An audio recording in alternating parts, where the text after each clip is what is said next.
Hello students, good morning everyone. In our last class, we have discussed NP chart with varying sample size. So under the control charts for attributes, we have finished P chart and NP chart. So that is up to P chart and NP chart only we are having in the unit 1. The remaining charts, that is C chart and U chart, are in the unit 2. So tomorrow we will be starting unit 2. So before going to unit 2, so today I will discuss the difference between the control charts for variables and the control charts for attributes. Now we will study the difference between control charts for variables and attributes.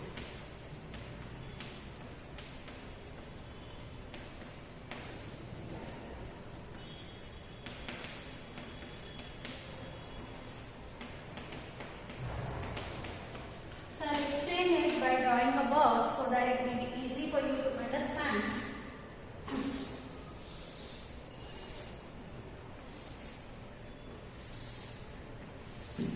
So here control charts for variables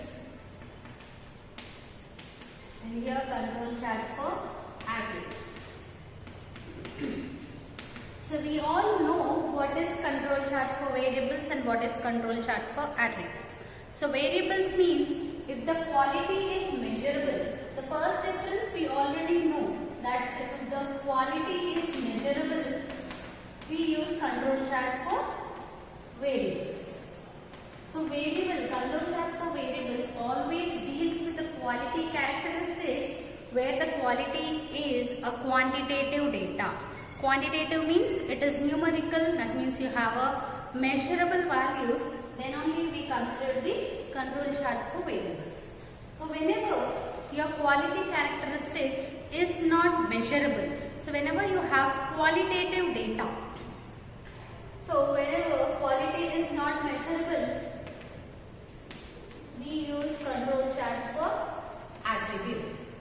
So not measurable means you cannot measure the quality, but you can just specify whether that attribute is present or not. So in P chart and P chart, what we are doing, whether it is defective or not, we are just checking the defective or not. Only the qualitative process is going on, but the quantitative process cannot be done. Next, coming to the second point.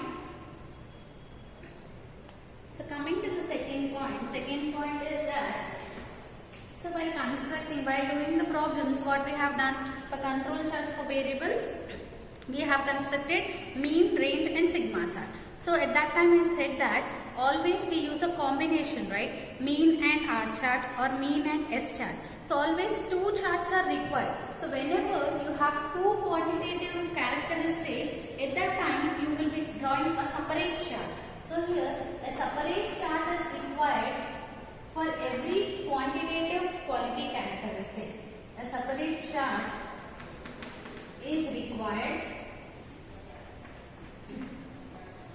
for different quantity characteristics. So if the quantity characteristics are different, for all those different characteristics, you have to draw different charts. So if you have two characteristics that are measurable, then at that time you have to draw two charts. Suppose if you have three quantity characteristics, if those three are measurable, you will be drawing the three chart. But here if you observe, only single chart is enough. Here the single chart is enough for all the characteristics, whatever the quality characteristics. Here for all the different quantity characteristics, different chart is required. But here a single chart is enough for all the, here we consider the quality characteristics. So for all the quality characteristics, only a single chart is enough. So while constructing P chart and NP chart, did we do any double time? Only the single chart. We are just saying whether the item is defective or not. At that time, if it is not defective, we will stop the procedure. If it is not defective, we will continue the process. If it is defective, we will stop the process. So like that, only a single chart is enough to conclude about the different quality characteristics. So this is the second point. So coming to the third point, here if you observe,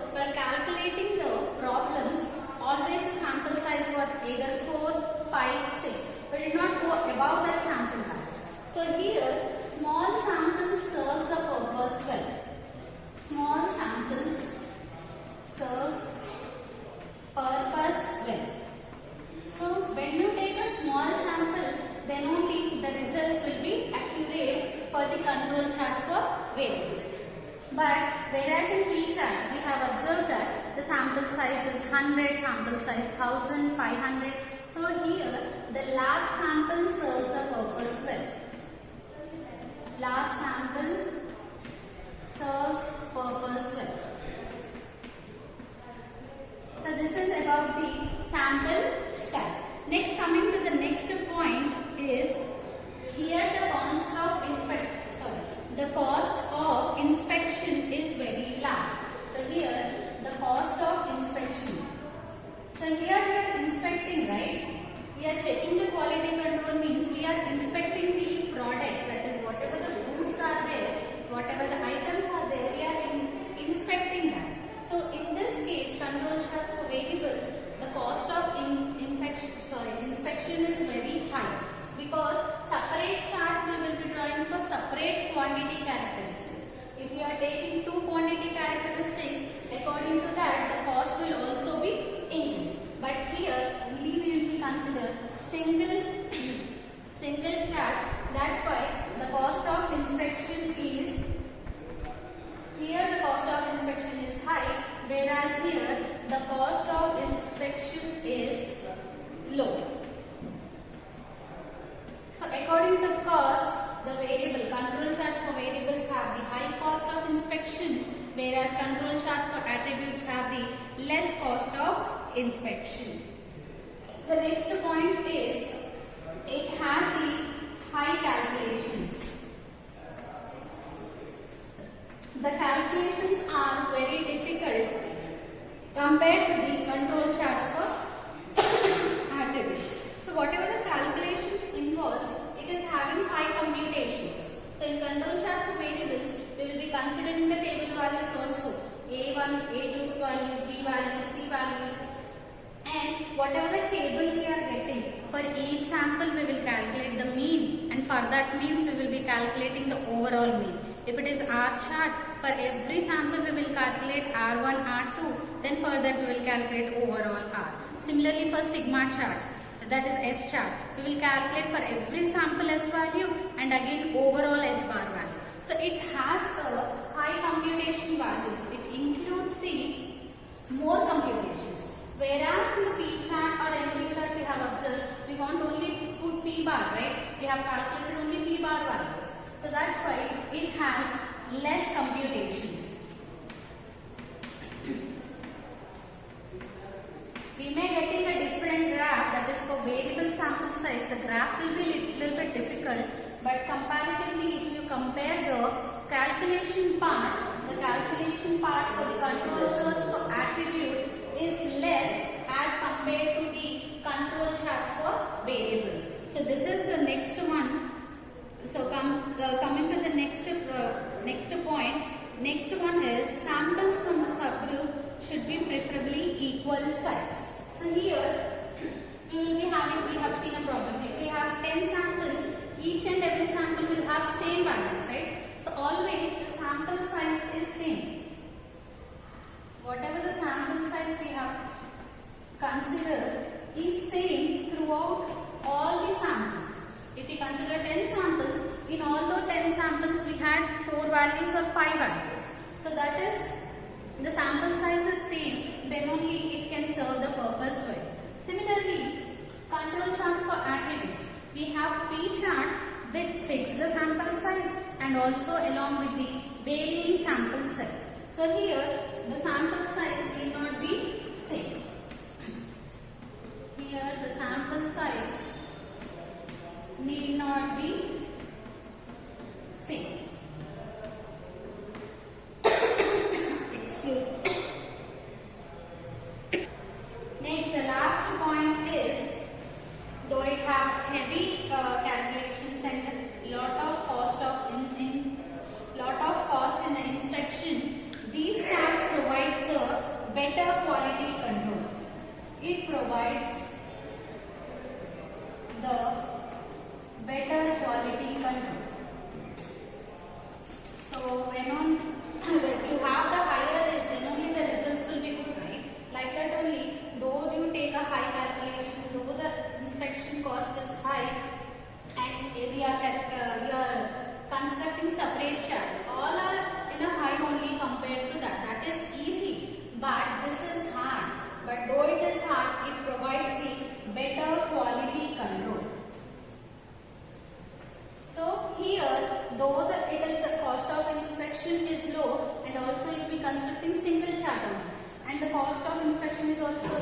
but the quality is not effective.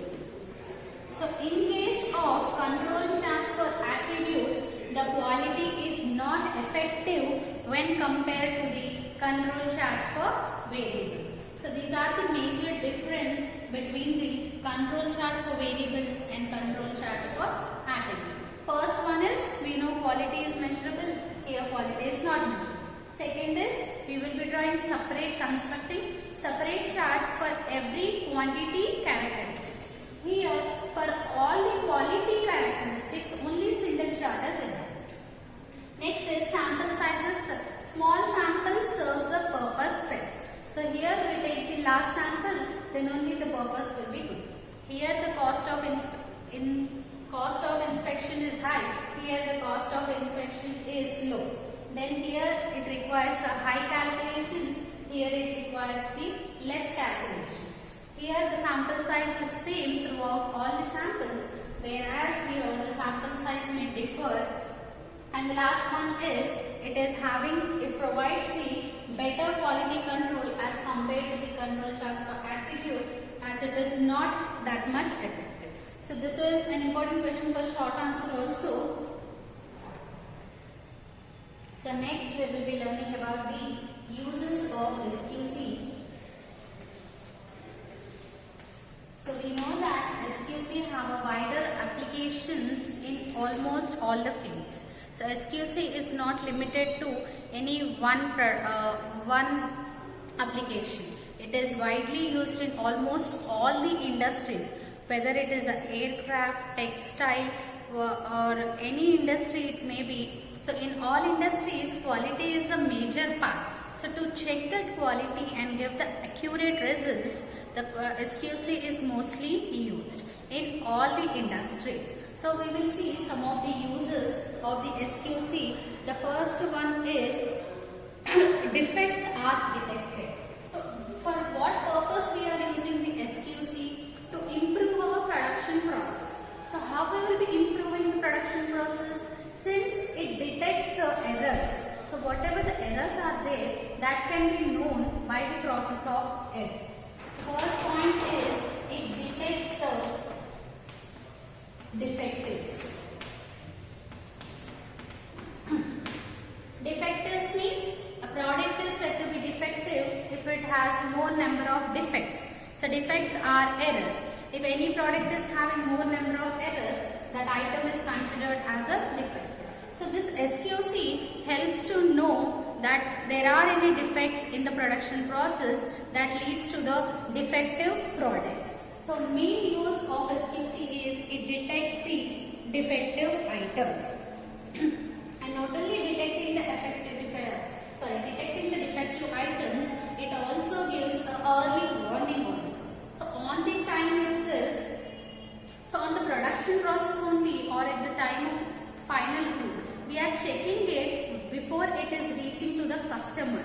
So on the time we are checking the quality so that it will be very useful and useful to the customers. So coming to the next point is reduction in the cost and time. Reduction in the cost. Since we will be taking some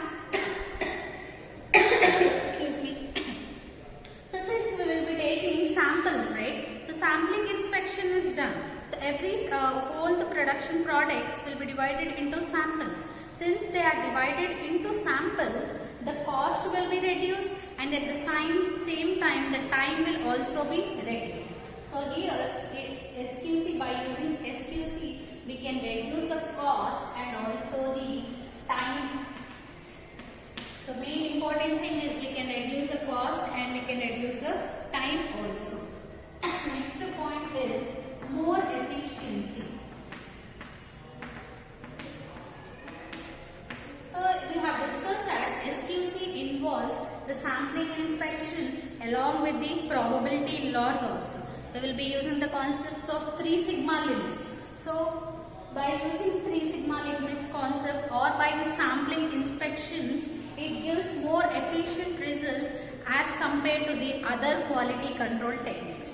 So for controlling the quality, there may be many techniques, but if you are using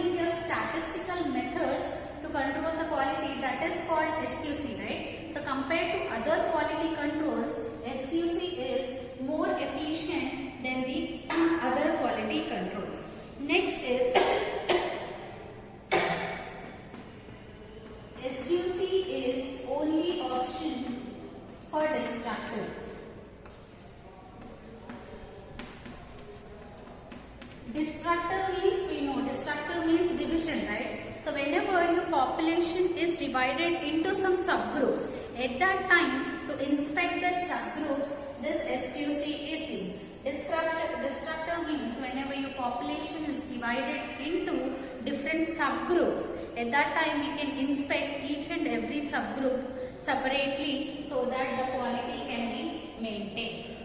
And the next point is SQC specifications provides a demand for the product. SQC specifications provides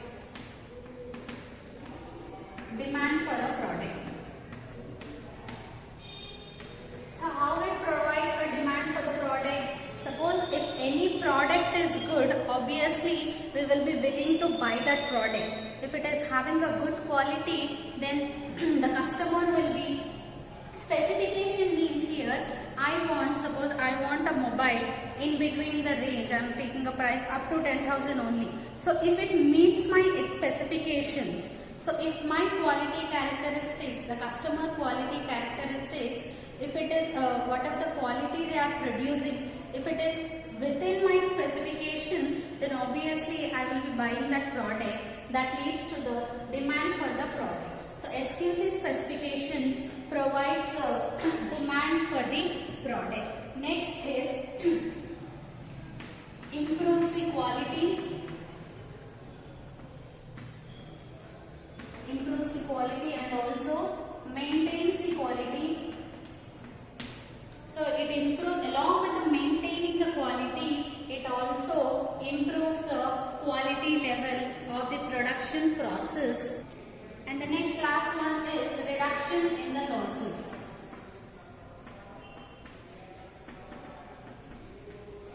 So whenever we are manufacturing any products, if we are not checking the quality control and directly releasing it into market, so all the products, suppose I have manufactured some 100 products and I have sent them to the market. So all the 100, suppose there are some defectives, so that production cost will be so much of loss, right? So if you can have the quality control and check the quality, you can make some necessary corrections in your production process so that the product will become a good quality product, and when it goes to market, it will be we will be earning some profits also. So it reduces the losses, that is reduction in the losses. So this is about the uses in the SQC. So today we have learned about the the difference between the control charts for variables and the control charts for attributes, and we have also seen the uses of the SQC. Once we will revise what all we have covered in the unit 1 now.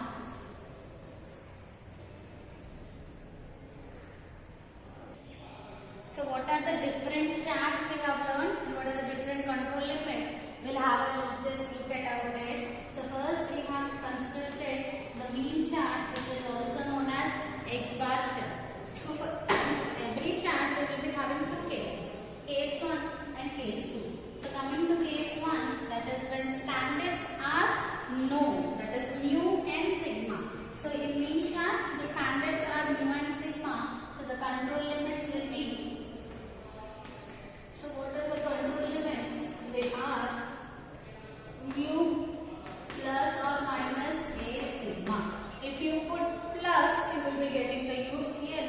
If you put minus, you will be getting the LCL. If you take only mu, that will be your CL value.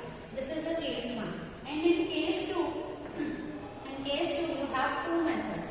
Method 1 is by using R bar, and method 2 is by using S bar. So if you use the sampling distribution of R, that is by using R, you can calculate the control limits as UCL equals to X double bar plus A2 R bar, and CL equals to X double bar, and LCL equals to X double bar minus A2 R bar. So this is the first method under case 2, whereas the second is by using the sample standard deviation, that is S. So if you you consider this, the UCL equals to x double bar plus, you will get here A1 S bar, CL equals to x double bar and LCL equals to x double bar minus A1 S bar. So here A1, A2 and A are the predefined SQC values which are available in the SQC table. For the given n value, if the sample size is 4, for the corresponding 4 sample size, you will be checking the A values. If the sample size is 5, for that corresponding size, you will be checking the A values. Next, we will be seeing the control limits for R chart. Now coming to the range chart. So next is the range chart. So in range chart also we have two cases. Case 1 is when standards are known. So for known case, the UCL value is D2 sigma and CL is small d2 sigma and LCL equals to D1 sigma. So these D values are available in the same SQC table itself. And the second case is when sigma is unknown, we will be estimating it by using R. So by using the sampling distribution of R,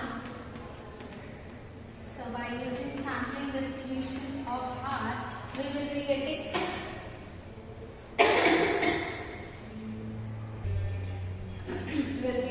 as UCL equals to D4 R bar and CL equals to R bar itself and LCL bar. So here for the sample sizes n less than or equals to 7, we will be having the D3 value as 0.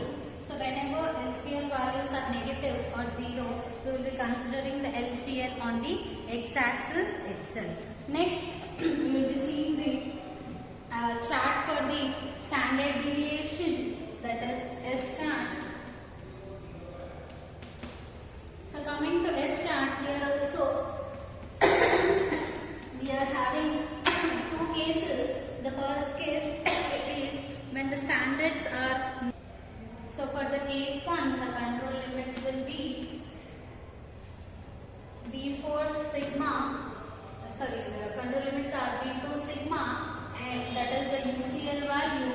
And next CL value is C2 sigma, and LCL value is B1 sigma. Next, the LCL value is LCL equals to B1 sigma. So this is the known case. Then whereas the unknown case, for case 2, you will be getting the UCL value as B4 into S bar, CL equals to S bar, and LCL equals to B3 S bar. So similarly, like R chart, here also the B3 values will be 0 for the first sample size up to 5, that is n less than or equals to 5. So these are the control limits, and while constructing so while doing the numerical problems also, we will be using only the case 2 mostly. The case 1 is a very rare case. We will be always estimating the parameters. So case 2, whatever the case 2 control limits are there, these are very important. So while doing the mean chart, sometimes we may be doing the combination of mean and range chart. So at that time you can use these control limits. Sometimes we may doing the combination of mean and S chart. At that time you can use these control limits. So these are 3 types of control charts for variables. Now we will see different control charts for attributes also. Now under control charts for attributes, in our first unit we have discussed only 2 types of charts. That is, first one is P chart and the second one is NP chart. So what is P chart? P chart is proportion of defectives. Whenever you are monitoring the proportion of defectives, then we use P chart, and the control limits are, for the case 1, we have mentioned that P dash and Q dash are the known values. So for the case 1, the UCL equals to P dash plus 3 into under root P dash Q by n is a UCL value. CL equals to P dash and LCL equals to P dash minus 3 under root P dash Q dash by n. So whereas for the case 2, so if you consider the case 2, you will be estimating the P dash, that is P value, by using the average of the proportions. That means by using the P bar. So here you will get UCL equals to P bar plus 3 under root P bar Q bar by n. CL equals to P bar and LCL equals to P bar minus 3 under root P bar Q bar by n. So this is related to the fixed sample size. So whenever n value is fixed, then you will be getting these control limits. So if your sample is not fixed, that is whenever you have varying sample size. So varying sample size means the same control limits will be there, only in place of n we will be writing ni. So that is for case 1 you will be getting the control limits as P dash plus or minus 3 into under root P dash Q dash by ni. So for every sample you will be getting a separate UCL and CL values, and UCL and LCL values. CL value is constant, that is P dash. So for the case 2 you will be getting the control limits as P bar plus or minus 3 under root P bar Q bar by ni. So here the CL value is P bar. If you take plus, you will get UCL and different UCLs. How many samples you have, that many UCLs. How many samples you are having, that many LCLs you will be getting. Next, coming to NP chart. NP chart means it is also known as D chart. So D means defectives. So if you are considering the number of defectives, then we will be using the NP chart. So here also you will be having case 1 and case 2. For the case 1, the control limits are NP dash plus or minus 3 into under root n into P dash Q dash. So these are the control limits for the case 1. So whereas for the case 2, you will be estimating P by using P bar, similarly like this. So n into P bar plus or minus 3 into under root n into P bar into Q bar. So this is for the fixed sample size. So whenever the sample size is fixed, that means for all the samples there is a constant sample size, then we use these control limits. If they have the varying sample size. So whenever you have varying sample size, then the control limits are, for the case 1, you will be getting as NIP dash plus or minus 3 into under root NIP dash Q dash. So in this case, you will be getting separate UCL, separate CL and separate LCL. In P chart, CL will be constant, only UCL, LCL will be different for all samples. But in this case, all the 3 lines, LCL, CL and UCL, all will be different. So coming to case 2, in case 2, P will be replaced with P bar. You get Ni P bar plus or minus 3 into under root Ni into P bar Q bar. So these are the different control limits for the construction of control charts. So in our next class, we will be starting the second unit. So second unit is a continuation of first unit only. We have constructed up to NP chart, right? So still 2 charts are left out, that is C chart and U chart. Those 2 charts we will be learning in the second unit. So don't miss tomorrow's, that means the next class, we will be starting the second unit. Even you also write down all the control limits in one page itself, so that exam point of view also it will be easy for you to learn. So that if you have all the control limits in one page, that will be easy for you to learn.